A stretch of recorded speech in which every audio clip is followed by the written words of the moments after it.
नमस्कार। आरएससीआईटी परीक्षा की तैयारी कर रहे सभी भाई बहनों के लिए आज के इस वीडियो में हम बहुत ही महत्वपूर्ण प्रश्न उत्तर जानने वाले हैं।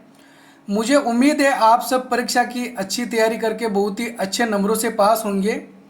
आप रोज़ाना हमारे वीडियोज़ को देखते रहें, आपकी परीक्षा की तैयारी बहुत ही अच्छी होगी। आरएससीआईटी परीक्षा के प्रवेश पत्र जारी हो गए हैं। आप सबको अपना जो परीक्षा का सेंटर है कहाँ है इसका पता चल गया होगा। तो अच्छे से तैयारी करते रहें और हमारे चैनल RSCIT गुरुजी को अभी तक सब्सक्राइब नहीं किया है तो तुरंत ही सब्सक्राइब कर लें। 4 अगस्त को होने वाली RSCIT परीक्षा की तैयारी के लिए पार्ट 11 का ये हमारा वीडियो है। तो शुरू करते हैं आज का वीडियो।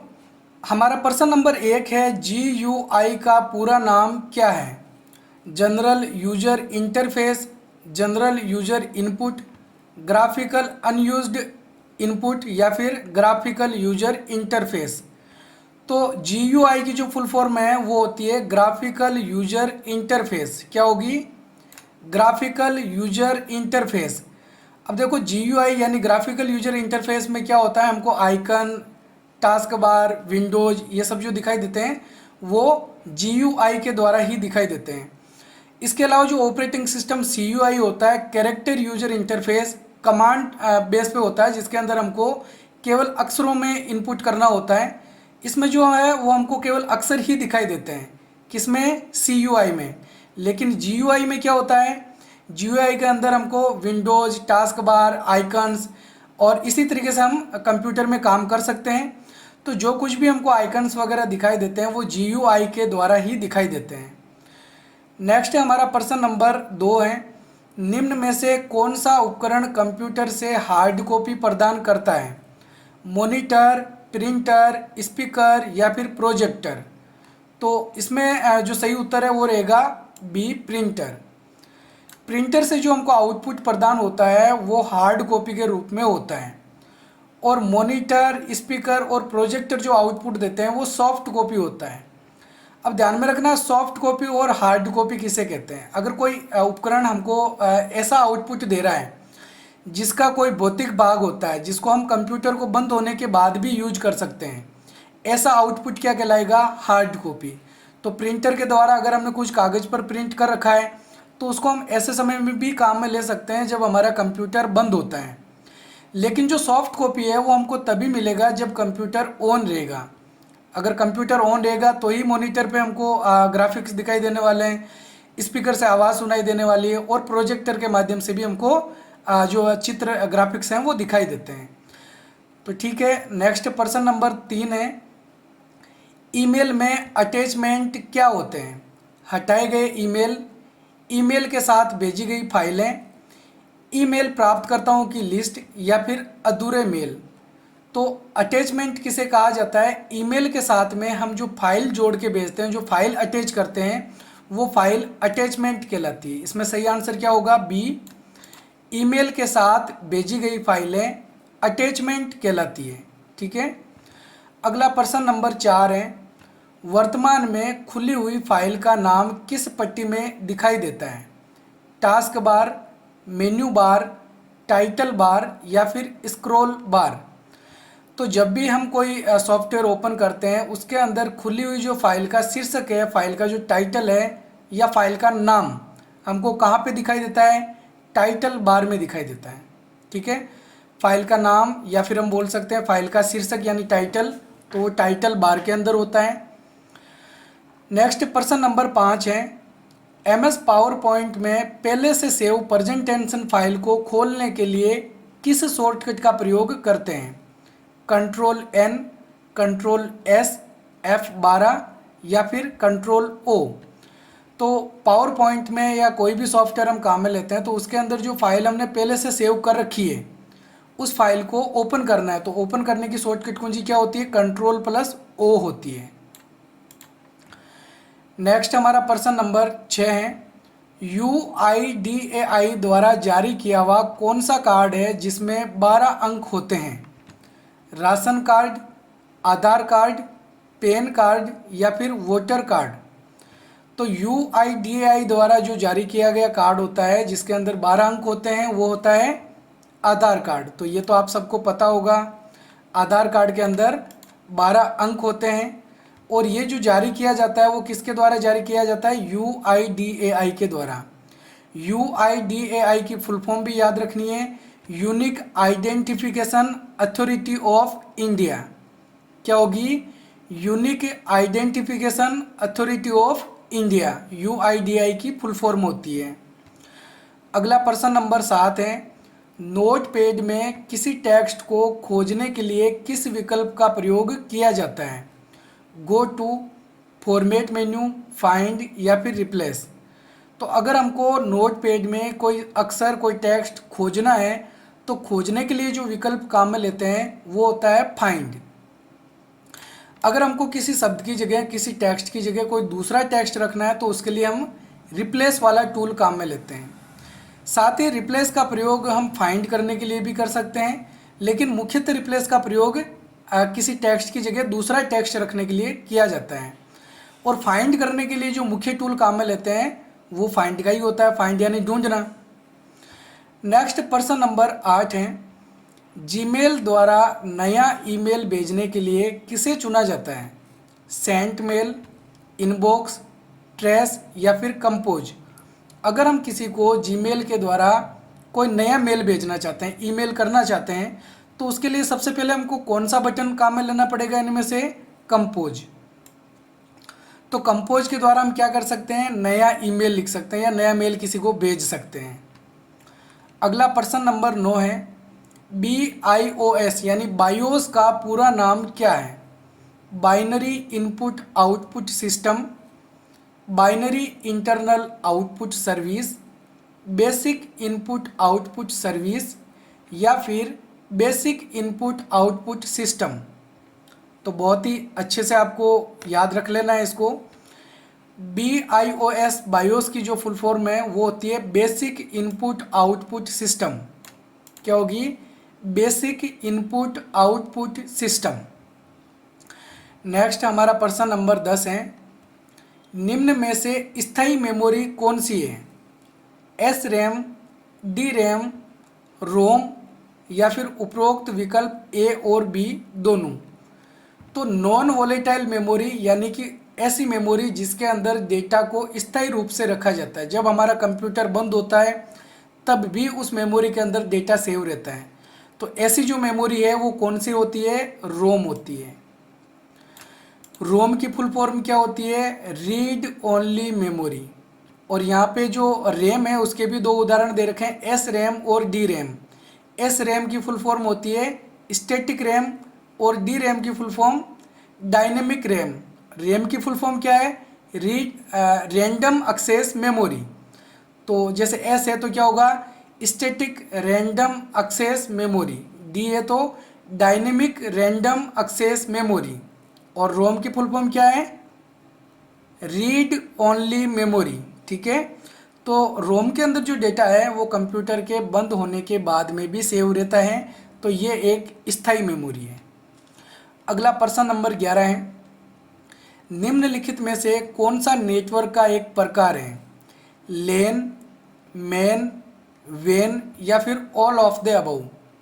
तो नेटवर्क का जो प्रकार है वो इनमें से ये तीनों ही हैं, इसलिए सही आंसर क्या होगा? D, all of the above. LAN की फुल फॉर्म है वो होती है लोकल एरिया नेटवर्क। लेन की full form local area network. MAN की फुल फॉर्म क्या होती है? Metropolitan area network. और वेन की full form wide area network. ठीक है, तो ये अच्छे से ध्यान में रखना है। वाइड का कई बार उदाहरण पूछा जाता है, तो इंटरनेट इसका उदाहरण है। ऐसा नेटवर्क जो दुनिया के सभी डिवाइसेस कंप्यूटर को जोड़ सकता है वो कौन सा है? वाइड एरिया नेटवर्क है। हम दुनिया के किसी भी कंप्यूटर को कनेक्ट कर सकते हैं इंटरनेट के द्वारा, तो वो वाइड एरिया नेटवर्क का एक उदाहरण होता है। इसके अलावा नेटवर्क के संदर्भ में एक और नाम आता है पेन का। पेन की फुल फॉर्म होती है पर्सनल एरिया नेटवर्क, जो एक पर्सनल एरिया के लिए काम में लिया जाता है। जैसे इसका हम उदाहरण ले सकते हैं ब्लूटूथ। ठीक है, तो उम्मीद है ये अच्छे से समझ में आ गए होंगे। अगला प्रश्न नंबर 12 है, माइक्रोसॉफ्ट वर्ड 2010 में किस टूल के द्वारा डॉक्यूमेंट में किए गए परिवर्तनों को देखा या पूर्व स्थिति में रखा जा सकता है। Bookmark, cross reference, track changes या फिर रिस्ट्रिक्ट एडिटिंग। तो माइक्रोसॉफ्ट वर्ड में कौन सा ऐसा टूल होता है जिसके द्वारा हम डॉक्यूमेंट में जो कुछ भी परिवर्तन यानी चेंज करते हैं उसको हम देख सकते हैं और वापस पहले वाले डॉक्यूमेंट की तरह उसको रखा भी जा सकता है। तो इसके लिए जो टूल काम में लेते हैं वो होता है ट्रैक चेंजेज। ट्रैक चेंजेज विकल्प के द्वारा हम डॉक्यूमेंट में जो कुछ भी बदलाव करते हैं उसको हम बाद में देख भी सकते हैं, और अगर हमको वो बदलाव नहीं रखना है तो हम उनको रिजेक्ट करके हमारे पहले वाले डॉक्यूमेंट की तरह भी उसको रखा जा सकता है, और जो चेंजिंग किए हैं उसको रखना है तो हम एक्सेप्ट करके उनको रख भी सकते हैं। तो दोनों विकल्प हमको मिलते हैं। नेक्स्ट प्रश्न नंबर 13 है, विंडोज 10 में इंस्टॉल प्रोग्राम को अनइंस्टॉल करने के लिए निम्न में से कौन सा विकल्प सही है? स्टार्ट मेन्यू से सेटिंग विकल्प को चुनकर, कंट्रोल पैनल का प्रयोग करके, एंटीवायरस का प्रयोग करके, या फिर उपरोक्त विकल्प ए और बी दोनों का प्रयोग कर सकते हैं। तो विंडोज 10 के अंदर अगर हमको इंस्टॉल किए हुए सॉफ्टवेयर को अनइंस्टॉल करना है, वापस कंप्यूटर से मिटाना है, तो स्टार्ट मेन्यू से सेटिंग विकल्प वाला ऑप्शन भी काम में लिया जा सकता है, और कंट्रोल पैनल का प्रयोग भी करके हम किसी सॉफ्टवेयर को अनइंस्टॉल कर सकते हैं। एंटीवायरस का प्रयोग करके अनइंस्टॉल नहीं किया जा सकता है, तो इसमें सही आंसर क्या होगा? डी। उपरोक्त विकल्प ए और बी दोनों यहाँ पर सही हैं। अगला प्रश्न नंबर 14 है, माइक्रोसॉफ्ट एक्सेल 2010 में प्रिंट टाइटल्स विकल्प किस टैब में मौजूद होते हैं? Home tab, insert tab, page layout tab या फिर डेटा टैब? तो प्रिंट टाइटल्स वाला जो विकल्प है, जो ऑप्शन है, वो हमको मिलता है पेज लेआउट टैब के अंदर। ठीक है, और प्रिंट टाइटल्स के द्वारा अपन हेडर फुटर्स को सभी पेजों के अंदर दोहराना चाहते हैं तो यहाँ पर हमको विकल्प मिलता है, हम वो ऑप्शन चुन सकते हैं। नेक्स्ट प्रश्न नंबर 15 है, गूगल, बिंग और याहू निम्न में से किसके उदाहरण हैं? Browser, home page, search engine या फिर वेब पेज? तो गूगल, बिंग और याहू जो है वो सर्च इंजन के उदाहरण होते हैं। ठीक है, नेक्स्ट प्रश्न नंबर 16 है, VLSI का पूरा नाम क्या है? Very large scale integration, very long semi information, very local semi interface या फिर वेरी लोकल सॉन्ग इंटरफेस? तो VLSI का जो पूरा नाम है वो होता है वेरी लार्ज स्केल इंटीग्रेशन।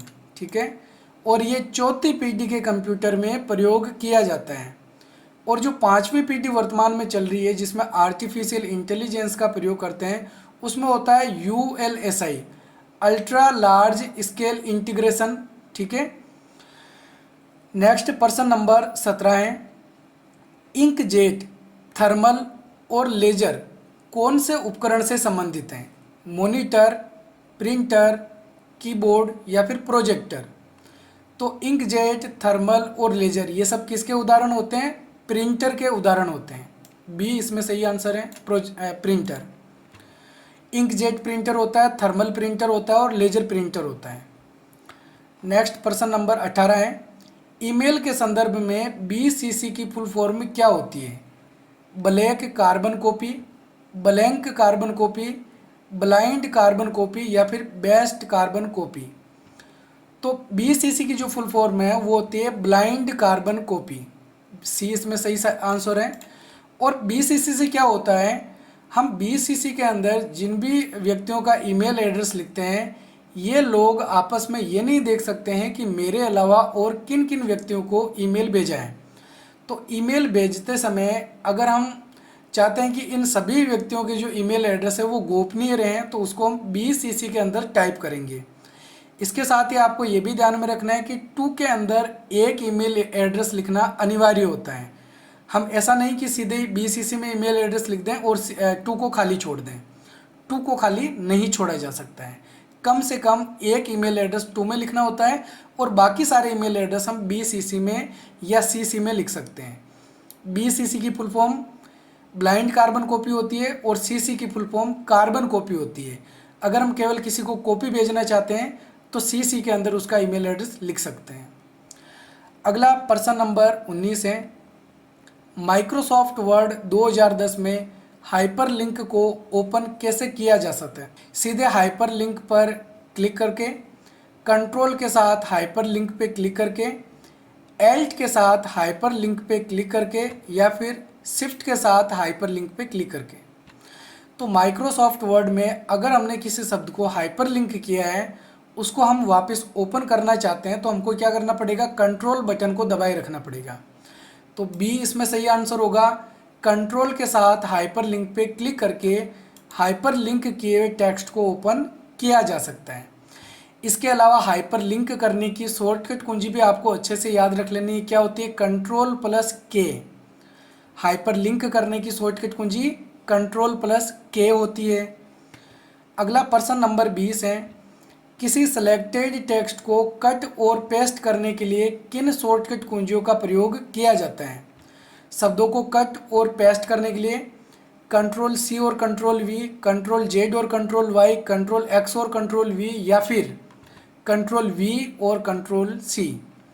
तो देखो, कट करने के लिए हम काम में लेते हैं कंट्रोल X का, और पेस्ट करने के लिए काम में लेते हैं कंट्रोल V का। तो सही आंसर क्या होगा इसमें, C, कंट्रोल X और कंट्रोल V। तो ये थे आज के हमारे महत्वपूर्ण 20 प्रश्न उत्तर। उम्मीद है आपको ये हमारे प्रश्न उत्तर बहुत ही अच्छे से समझ में आ गए होंगे। अगर आपका कोई भी डाउट है तो कमेंट बॉक्स में कमेंट जरूर करें, और अगर अभी तक आपने हमारे YouTube चैनल को सब्सक्राइब नहीं किया है तो सब्सक्राइब करके जाएं, और इसी प्रकार से हमारे रोज़ाना वीडियोज़ को देखते रहें। हम रोज़ाना नए नए क्वेश्चंस आपके लिए लाते रहेंगे। तो हम मिलेंगे एक और नई वीडियो में, तब तक के लिए जय हिंद, जय भारत।